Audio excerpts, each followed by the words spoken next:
Alright, in this video is going to be a review of the roofing detail, and I'm going to be pointing out the purposes of the different components and what they do. So to start off with, I guess we'll start off up here at the top. Of course, all of our roofs have to have a particular pitch to them, which we call rise over run. And the purpose for having a pitch to our roof is so the water can run off, and not just water, but snow and everything else that might land on our roofs, so that it can come off rather easily.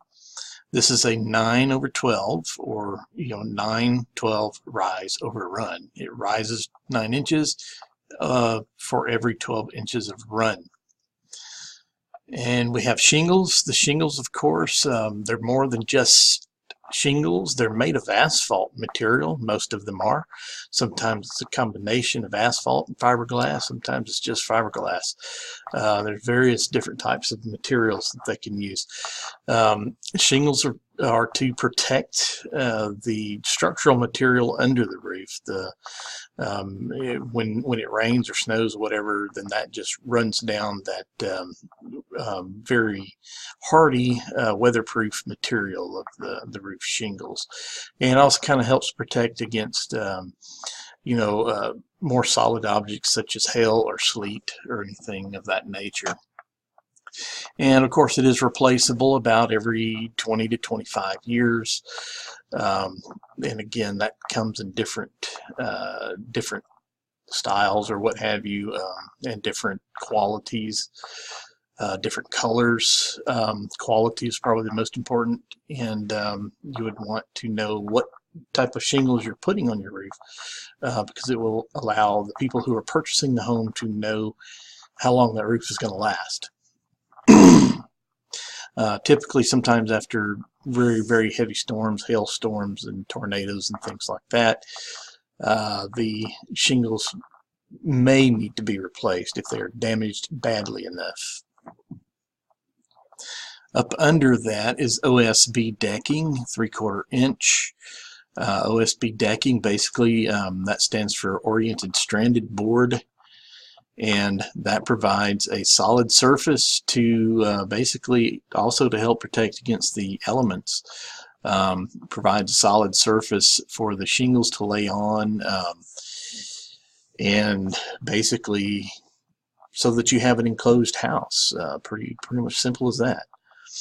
And of course, under that we have the rafter. The rafter, remember, is the angled piece right here. The joist is the horizontal piece that goes back and forth across here, and that just provides for the roof structure within itself.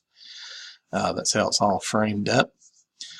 Down here is the soffit area, and it also is framed. These are 2x4 framing members right here, and the soffit more or less is just for looks. There's really no well, there's a little bit of a purpose to it. It can help, keep rodents and things like that out of your house. But yeah, the soffit is more like, because sometimes you have houses with just the timbers, just these rafters sticking out over the house, and then you can look up under here and see those rafters without seeing this whole soffit material. And that would pretty much have to do with a particular style that they're after. But primarily the soffit is more or less for looks. It just kind of provides a box type appearance to the house. And let's see, next, of course, is your wall. Your walls, we've talked about those before, and again, that is to provide structure to the house, to protect you from the elements on the outside, rain, sleet, snow, and all that good stuff.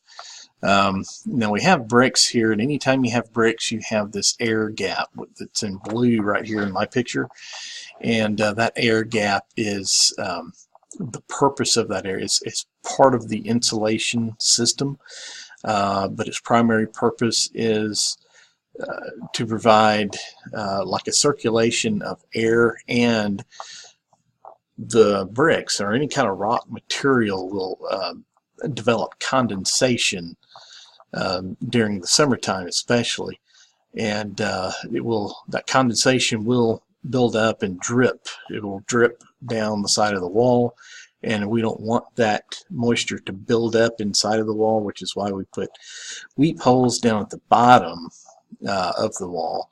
If you walk around your house right now, if you have brick walls, you can see these little holes about every so many feet.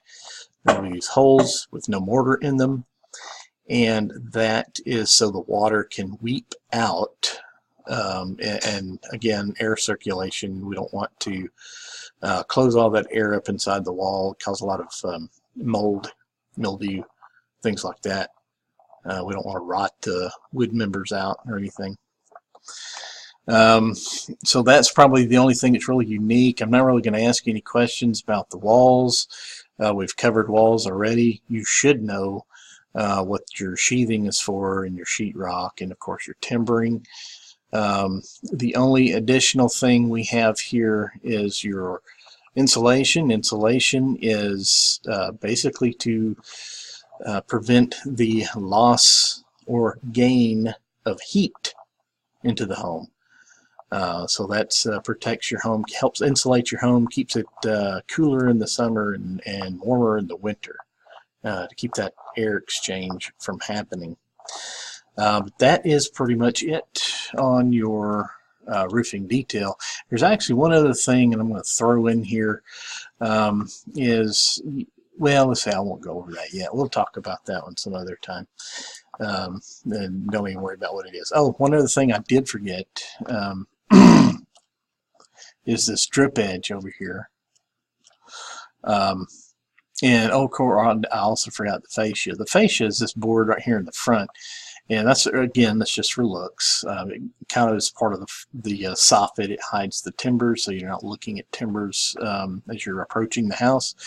Now, the drip edge does have a mechanical function to it, and that is as water is dropping down onto the shingles and flowing off of the shingles and then off the edge of the roof, that drip edge catches a lot of that water. You know, the water with its surface area sometimes tends to ride down the shingles like so, and then, you know, because there's surface tension to water, it can, you know, kind of envelop under here. We don't want that water gathering or running down this fascia board, causing it to rot out. In the past, these drip edges were not required, and you did get a lot of rotting fascia wood. I do remember growing up my dad having to replace that fascia wood. But the drip edge, it's a piece of sheet metal. It goes all the way around the house, and it's there just to kind of catch that water, the water that kind of clings on because of the surface tension. And that's why it's shaped like it is too, because the water can run down here, and even though there is surface tension, the water will tend to drip right off the edge here. That, of course, will break that surface tension of the water. So that's it. Good luck on your test.